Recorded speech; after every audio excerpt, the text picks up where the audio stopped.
स्त्रीचा तो कोणता अवयव आहे जो रात्री मोठा होतो आणि दिवसा लहान होतो? मित्रांनो, आजचा व्हिडिओ खूपच ज्ञानवर्धक आहे. या व्हिडिओत तुम्हाला बऱ्याच नवीन गोष्टी शिकायला मिळतील. यामध्ये आज आपण पाहणार आहोत की स्त्रीचा कोणता अवयव आहे जो रात्री मोठा होतो आणि दिवसा लहान होतो. तसेच या व्हिडिओत आणखीन काही चर्चा करू ज्या तुमच्या जीवनात खूप उपयुक्त ठरतील. त्यामुळे आपणास विनंती आहे की हा व्हिडिओ सुरुवातीपासून शेवटपर्यंत नक्की पहा.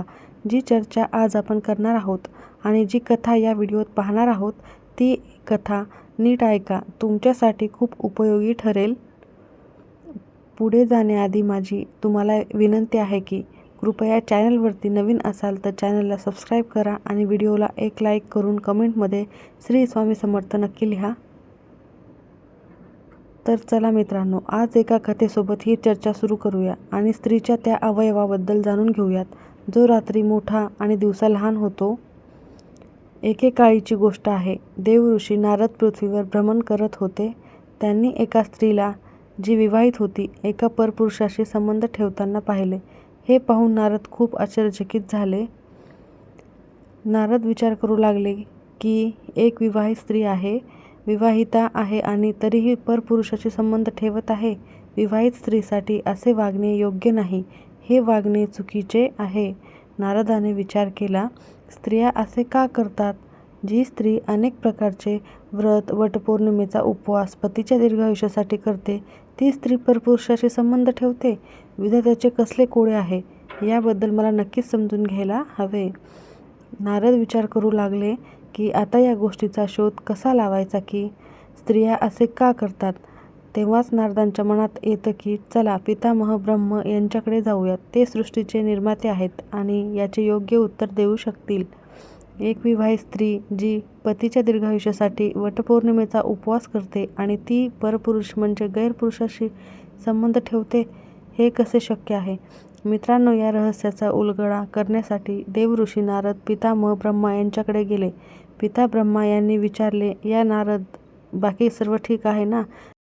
आज तुमच्या चेहऱ्यावरून असे दिसते की तुम्ही आमच्याकडे काही आश्चर्यचकित प्रश्न विचारण्यास आला आहात. काय विचारायचे आहे? निसंकोचपणे विचारा. त्यानंतर देवऋषी नारद पितामह ब्रह्मा यांना म्हणाले, हे पितामह, जेव्हा मी पृथ्वीवर भ्रमण करत होतो तेव्हा मला एक विवाहित स्त्रीला परपुरुषाशी संबंध ठेवताना पाहिले.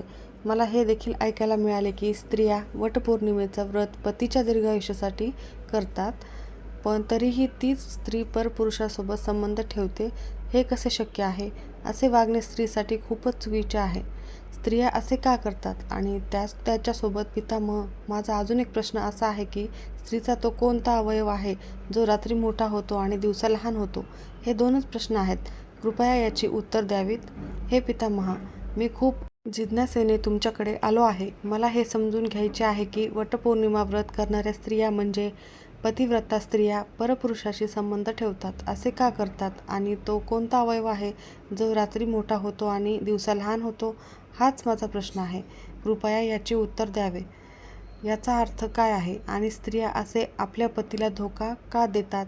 मित्रांनो, पितामह ब्रह्मा म्हणाले, हे देवऋषी नारद, तुम्ही जे दोन प्रश्न विचारले आहेत ते समाजासाठी खूप कल्याणकारी आहेत. चला, मी तुम्हाला या दोन प्रश्नांची उत्तरं एका कथेमार्फत देतो, पण तुम्हाला माझी कथा लक्षपूर्वक ऐकावी लागेल. देवऋषी नारद वचन देत म्हणाले, पितामह, मी तुम्हाला वचन देतो, तुम्ही जी कथा सांगाल मी ती लक्षपूर्वक ऐकेन. कृपया आता तुमची कथा सुरू करा आणि आमच्या शंकेचे निरसन करा. प्रिय प्रेक्षकाहो, त्यानंतर पितामह आपली कथा सांगायला सुरुवात करतात आणि म्हणतात, हे देवऋषी नारद, एका काळची गोष्ट आहे. एका गावात एक ब्राह्मण आपल्या पत्नीसोबत राहत होता. तो खूपच ज्ञानी होता. ब्राह्मण नक्षत्राचाही होता. ज्ञानी होता म्हणजे मुलगा असो किंवा मुलगी, त्यांचे नक्षत्र व्यवस्थित पाहून तो त्यांच्या जन्मकुंडल्या बनवत असे. त्याला शास्त्राचा खूप चांगला अभ्यास होता.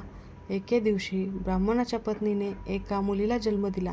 ब्राह्मणी आपल्या मुलीला पाहून खूप आनंदी झाली. इकडे जेव्हा ब्राह्मणाने आपल्या मुलीची जन्मकुंडली पाहिली तेव्हा तो खूप घाबरला, पण त्याने ही गोष्ट आपल्या पत्नीला सांगितली नाही, कारण नुकतेच त्याच्या पतीचे प्रसव झाले होते.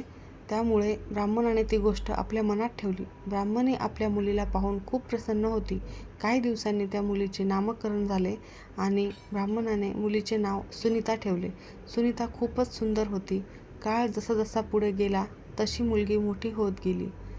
पुढे एके दिवशी सुनीता ब्राह्मणाची मुलगी तरुण झाली आणि विवाहयोग्य झाली.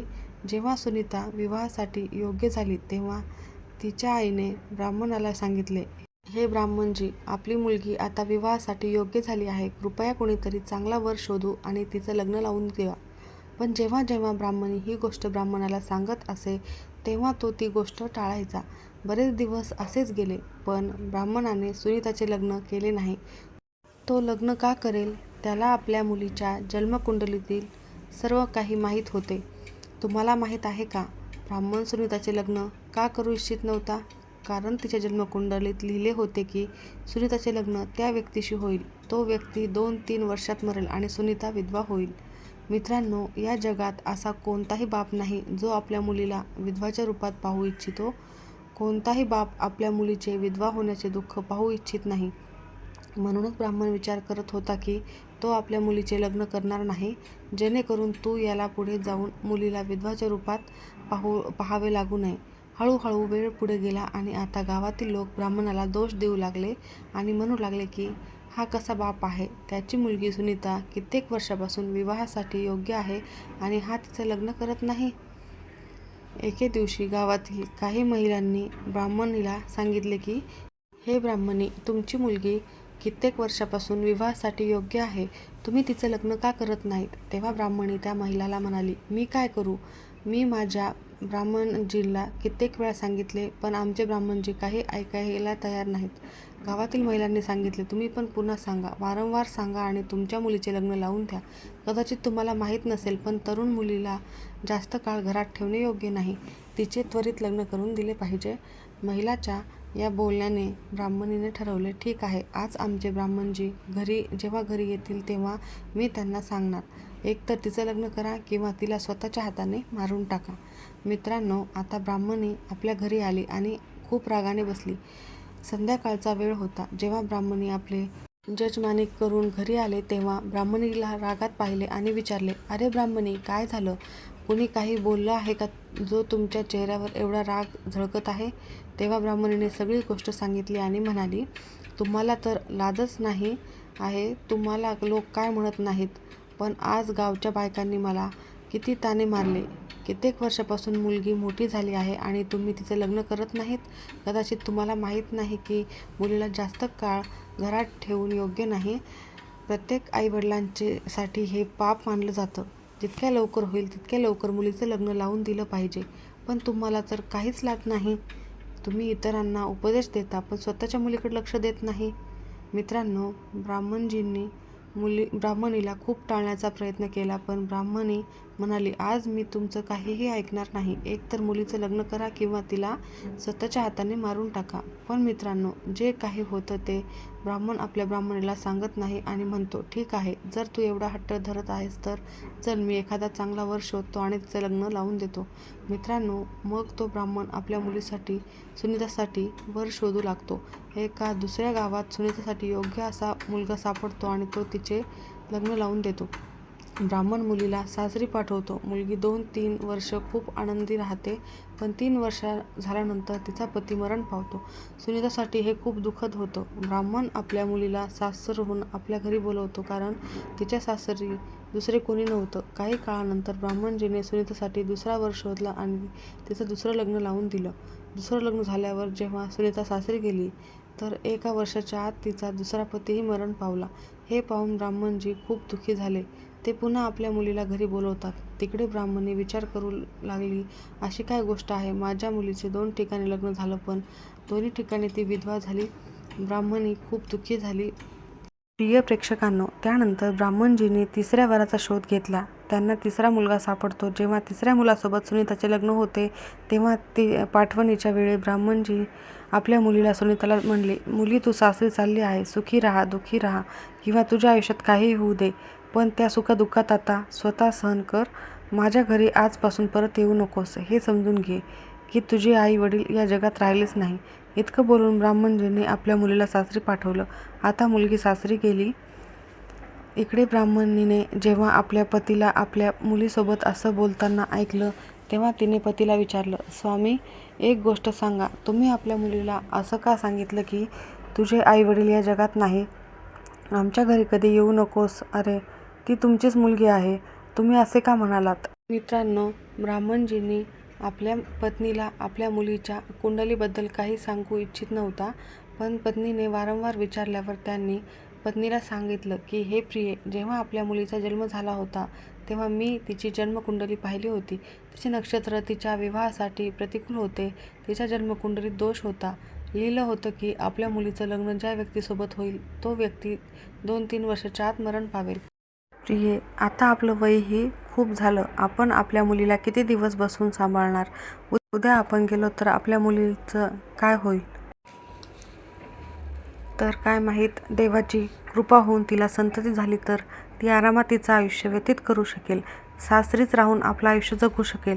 मित्रांनो, पतीचे हे बोलणे ऐकल्यानंतर ब्राह्मणीला खूप लाज वाटली. तिने विचार केला, मी माझ्या पतीला किती वाईट बोलले, पण त्यांनी तर आपल्या मुलीचं भलं केलं. ब्राह्मण म्हणतो म्हणूनच मी तिचं लग्न कुणाशीही करू इच्छित नव्हतो, कारण माझ्या चुकीमुळे 2 लोकांचे प्राण गेले. काही काळ उलटल्यानंतर मित्रांनो, त्या ब्राह्मणाच्या मुलीच्या लग्नाला 3 वर्ष झाली होती. त्या 3 वर्षात ब्राह्मणाच्या मुलीला 2 मुलगे झाले. मोठ्या मुलाचे नाव अर्जुन होते आणि लहान मुलाचे नाव अभिषेक होते. अशाच प्रकारे काळ पुढे जात होता. एक दिवस अचानक तिच्या 3ऱ्या पतीचा मृत्यू झाला. यामुळे ब्राह्मणाची मुलगी खूप अस्वस्थ झाली आणि आता ती विधवा झाली.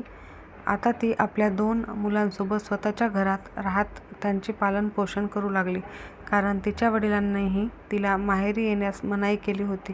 त्यामुळे ती आपल्या वडिलांच्या घरी जाऊ शकत नव्हती. आता ती आपल्या मुलांचं पालनपोषण करत होती. काही काळानंतर ब्राह्मणाच्या मुलीची 2 मुलं मोठी झाली आणि त्यांनी स्वतःचे काम स्वतः सुरू केले. मोठा मुलगा अर्जुन व्यापारी बनला आणि त्याचा स्वतःचा व्यवसाय शहरात सुरू केला. तो धान्य खरेदी करून शहरात नेऊन विकत असे. त्याचे रेशनचे एक मोठे दुकान होते. अर्जुनचा खूप चांगला मित्र होता ज्याचं नाव राघव होतं. तो त्यांच्या गावात शेजारच्या गावात राहत होता. अर्जुनचा धाकटा भाऊ अभिषेक अजूनही शिक्षण घेत होता. जेव्हा अर्जुन मोठा झाला आणि स्वतःच्या पायावर उभा राहिला तेव्हा त्याच्या आईने त्याचे लग्न जवळच्या गावातील एका मुलीशी लावून दिलं, जिचं नाव नंदिता होतं. नंदिता खूप लाजरी मुलगी होती. जितकी लाजरी होती तितकीच ती रूपवती होती. अर्जुनची पत्नी होण्यासाठी लागणारे सर्व गुण नंदितामध्ये होते. ज्या गावात नंदिता राहत होती त्या गावात राघवही राहत होता. जेव्हा अर्जुनाचं लग्न झालं तेव्हा काही दिवसांनी अर्जुन आपल्या व्यवसायाच्या कामासाठी नंदिताला गावातच आईच्या सेवेसाठी ठेवून शहरात गेला.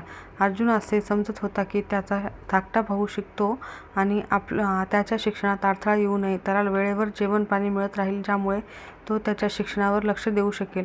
अर्जुनच्या आईचं वयही आता खूप झाले होते, ज्यामुळे तिला काम करण्यात त्रास होत होता. म्हणून अर्जुनने आपल्या पत्नीला गावातच ठेवण्याचा निर्णय घेतला होता. जेव्हा नंदिताला काही लागायचं तेव्हा अर्जुन राघवला सांगून ती गोष्ट नंदितासाठी मिळवून द्यायचा. जर नंदिताला कुठे जायचं असायचं तर अर्जुन राघवला सांगून तिला त्या ठिकाणी न्यायला सांगत असे. नंदिता सुरुवातीला आपल्या सासूची खूप सेवा करायची आणि पती अर्जुनवरही खूप प्रेम करायची. अशाच प्रकारे वेळ पुढे जात होता. मित्रांनो, देवऋषी नारद यांना पितामह ब्रह्मा म्हणाले, हे बेटा, अचानक एक दिवस राघव अर्जुनच्या घरी आला. त्या दिवशी अर्जुनची पत्नी नंदिता घरी काही काम करत होती. तेव्हा राघवने बाहेरून आवाज दिला, वहिनी, कुठे आहात? बाहेर या. तुमच्या वडिलांची तब्येत खूपच खराब झाली आहे आणि त्यांनी मला तुमच्याकडे पाठवलं आहे. त्यांना तुम्हाला भेटायचं आहे असे म्हणत आहे.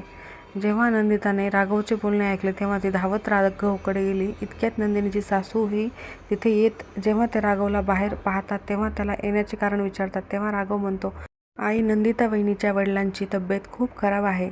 त्यांनी त्यांना त्वरित बोलवण्यासाठी मला पाठवलं आहे, म्हणून मी इथे आलो आहे. जेव्हा नंदिताच्या सासूने राघवचं बोलणं ऐकलं तेव्हा त्या नंदिताला म्हणाल्या, सुनबाई, लगेच जा आणि तुझ्या वडिलांची काळजी घे. मित्रांनो, पितामह ब्रह्मा म्हणाले, हे देवऋषी नारद. तेव्हा नंदिता राघवच्या मोटरसायकलवर बसून आपल्या गावाकडे निघाली आणि घरी पोहोचून तिने वडिलांची खूप चांगली सेवा केली आणि हळूहळू त्यांच्या तब्येतीतही सुधारणा होऊ लागली. आता नंदिताचा पती बाहेर राहत होता आणि ती माहेरी आली होती. ती तिच्या वडिलांची काळजी घेत होती. इकडे राघवही दररोज नंदिताच्या वडिलांची तब्येत विचारण्यासाठी नंदिताच्या घरी जात असे.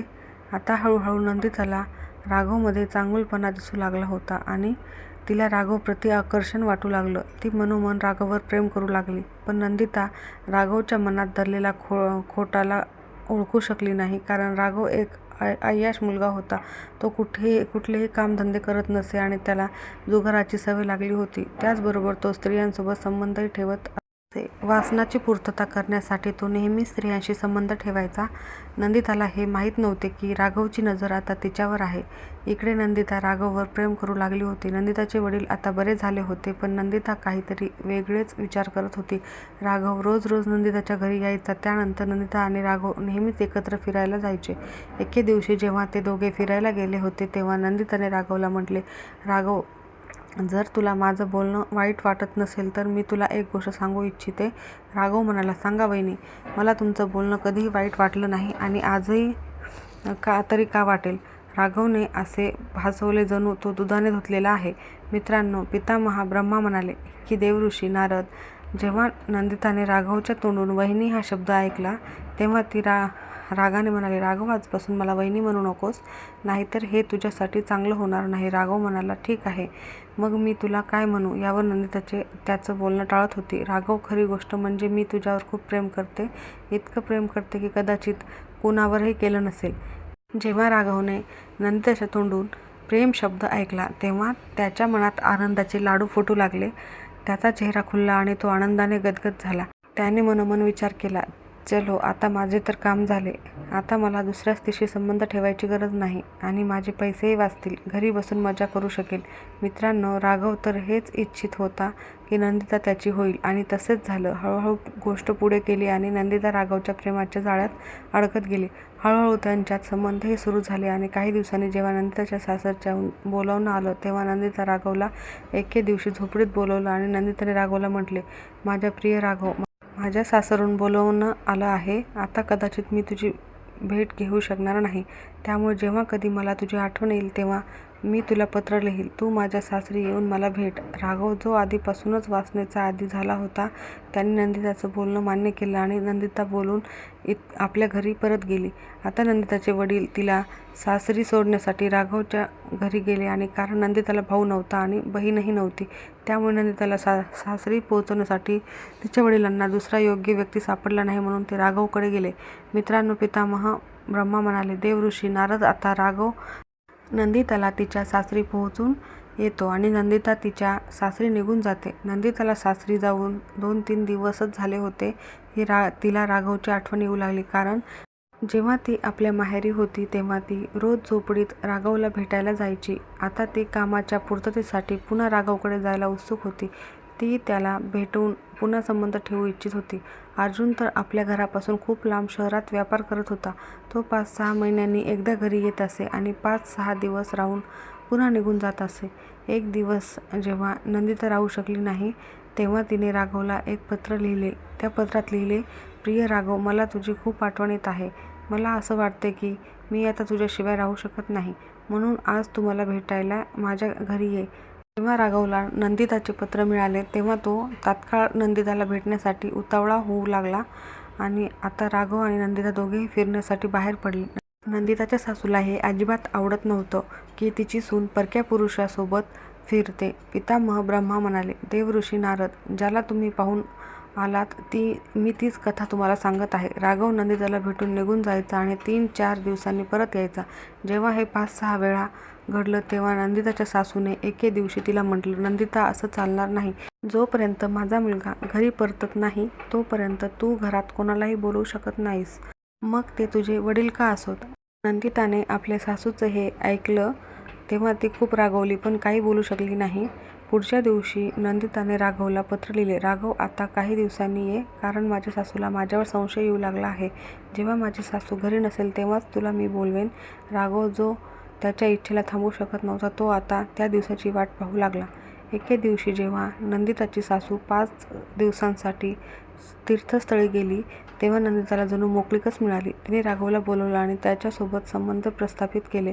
जेव्हा तिचा दीर अभिषेकची शाळेची सुट्टी होत असे तेव्हा ती राघवला घरातून बाहेर काढत असे. एका दिवसाची गोष्ट आहे. नंदिताने राघवला आपल्या घरी बोलवलं होतं. अचानक नंदिताचा दीर अभिषेक तिथे आला. त्यांनी पाहिलं की त्याची वहिनी नंदिता राघवला स्वयंपाकघरात बसून जेवण वाढत आहे. अभिषेकला राघवच्या स्वभावाविषयी सर्व काही माहीत होतं. त्याला माहीत होतं की राघव कसा मुलगा आहे आणि काय काय काम करतो. त्यामुळे अभिषेकने आपल्या वहिनीला म्हटलं, वहिनी, तुम्ही कोणत्याही परक्या व्यक्तीला असे घरात बोलवू नका आणि कदाचित तुम्हाला त्यांच्या स्वभावाबद्दल माहीत नसेल म्हणूनच तुम्ही त्याच्यासोबत इतक्या प्रेमाने बोलताय आणि फिरताय. तुम्ही खूप चूक करत आहात. त्याची साथ सोडा, नाहीतर मी दादाकडे तुमची तक्रार करीन. मित्रांनो, पितामह ब्रह्मा म्हणाले, देवऋषी नारद जेव्हा राघवने अभिषेकचं हे बोलणं ऐकलं तेव्हा तो रागाने तिथून निघून गेला. नंदिताला तिच्या दीराचं अभिषेकचं बोलणं आवडलं नाही.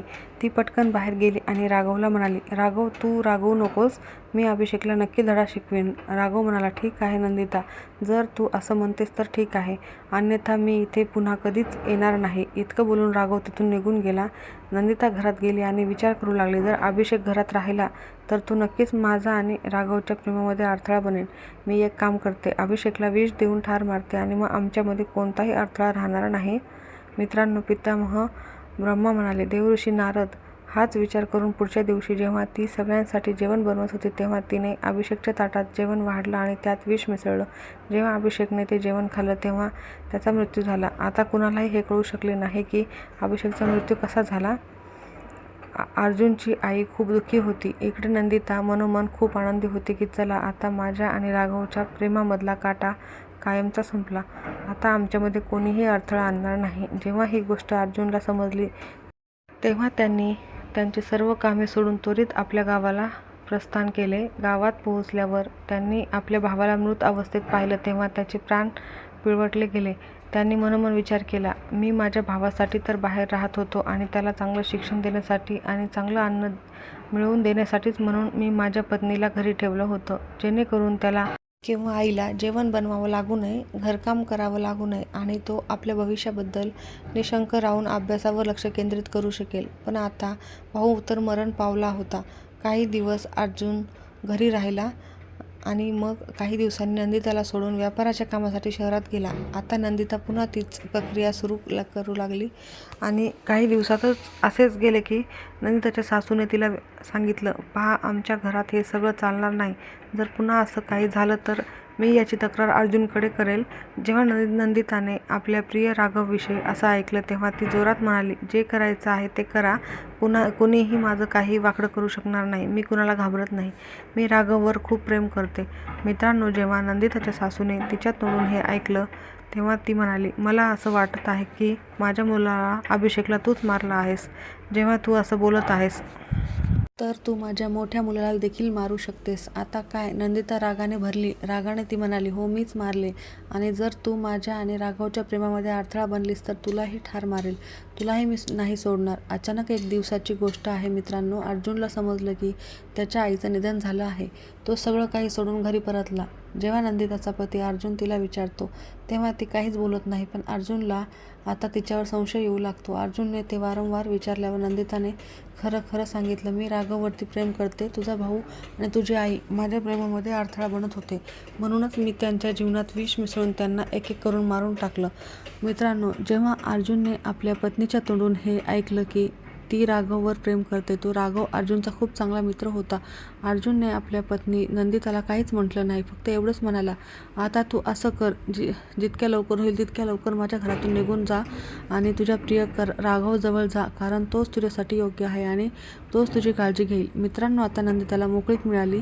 नंदिता राघवसोबत त्याच्या घरी गेली. काही दिवस तर सगळं ठीक होतं, पण काही दिवसांनी नंदिताला समजलं की राघव खूपच नीच प्रवृत्तीचा व्यक्ती आहे. तो परक्या स्त्रीवर वाईट नजर ठेवतो. त्याच्याकडे बकऱ्याचा एक तबेला आहे आणि तो बकऱ्या चारायचा. आता नंदिता आपल्या प्रियकर राघवसोबत बकऱ्या चारू लागली आणि तिच्या नशिबाला कोसत बसली की ती म्हणू लागली की मी कुठे अडकले. मी तर राणीप्रमाणे जीवन जगत होते आणि आता वासनेच्या चक्रात अडकून स्वतःच माझ्या पायावर कुऱ्हाड मारली. आता माझं म्हातारपण कसं जाईल. मित्रांनो, पितामह ब्रह्मा म्हणाले, बेटा देवऋषी नारद हे विचार करून नंदिताने तिच्या डोक्याला हात लावला. तिकडे अर्जुनने एका चांगल्या स्त्रीला पाहून दुसरे लग्न केले. आता तो त्याच्या नवीन पत्नीसोबत सुखी जीवन जगू लागला. तिकडे नंदिताचे राघवसोबत खूपच वाईट हाल होते. ती वारंवार नशिबाला कोसत होती की जर मी अर्जुनला धोका दिला नसता तर आज मी राणीप्रमाणे आपलं जीवन जगत असते. पितामह ब्रह्मा म्हणाले, ऋषी नारद म्हणतात ना, स्त्रीला आजपर्यंत कोणीही समजू शकले नाही आणि नाही कोणी समजावू शकेल. स्त्री एक अशी माया आहे जी वेळ आल्यावर बदलते. स्त्री स्वतःची असो किंवा परक्याची, तिच्यावर कधीही विश्वास ठेवू नये. ब्रह्मा म्हणाले, देवऋषी नारद, म्हणूनच मी म्हणतो की स्त्री आणि पुरुष यांचं निर्माण मी केलं आहे. पण मी स्वतः स्त्रीच्या मनात काय चाललंय हे जाणून घेऊ शकत नाही. मी स्त्रीचा निर्माण केला आहे, पण तरीही मी तिच्या आत काय चाललंय समजू शकत नाही ना कोणीही समजू शकेल. म्हणतात ना, स्त्री कितीही विश्वासू का असेना, पण ती विश्वास ठेवण्यालायक नसते. कधी धोका देईल हे सांगता येत नाही. जे दृश्य तुम्ही पाहून आलात, असं न जाणून किती स्त्रिया पतिव्रता होण्याचं नाटक आपल्या पतीसोबत करतात, तरीही परपुरुषाशी संबंध ठेवतात. मित्रांनो, पहिल्या प्रश्नाचे उत्तर देवऋषी नारदांना मिळालं होतं. त्यानंतर पितामह ब्रह्मा म्हणाले, बेटा नारद, यासोबतच मी तुला अजून काही सांगतो की कोणती स्त्री आहे आणि कोणता पुरुष आहे ज्याच्यापासून नेहमी दूर राहायला हवं बेटा. ती स्त्री परक्या पुरुषांशी संबंध ठेवते, त्यांच्यासोबत उठते बसते आणि स्वतःच्या घराकडे लक्ष देते, इतरांच्या घराकडे लक्ष देते, स्वतःच्या माणसांना परके आणि परक्याला आपलं मानते. अशा स्त्रीपासून नेहमी दूर राहावं. अशी स्त्री आपल्याला नक्कीच जाळ्यात अडकवेल, ज्यातून बाहेर पडणं अत्यंत कठीण होईल. मित्रांनो, पितामह ब्रह्मा पुढे म्हणाले, आता मी तुझ्या दुसऱ्या प्रश्नाचं उत्तर देतो की स्त्रीचा कोणता अवयव आहे जो रात्री मोठा होतो आणि दिवसाला लहान. तर एका स्त्रीचा अवयव आहे डोळ्यांची बुबुळ. डोळ्यांची बुबुळ दिवसा लहान होतात म्हणजे आकसतात. जेव्हा डोळे उघडतात आणि प्रकाशात पाहतात म्हणजे प्रकाशाच्या समोर डोळे येतात तेव्हा बुबुळ आकसतात आणि रात्री जेव्हा झोपेत डोळे मिटले जातात तेव्हा तिचे बुबुळ मोठी होतात. हे नारद, तुझ्या दुसऱ्या प्रश्नाचे उत्तर आहे की स्त्रीचा अवयव आहे डोळ्यांची बुबुळ. तर मित्रांनो, मला आशा आहे की या कथेचा सारांश तुम्हाला समजला असेल.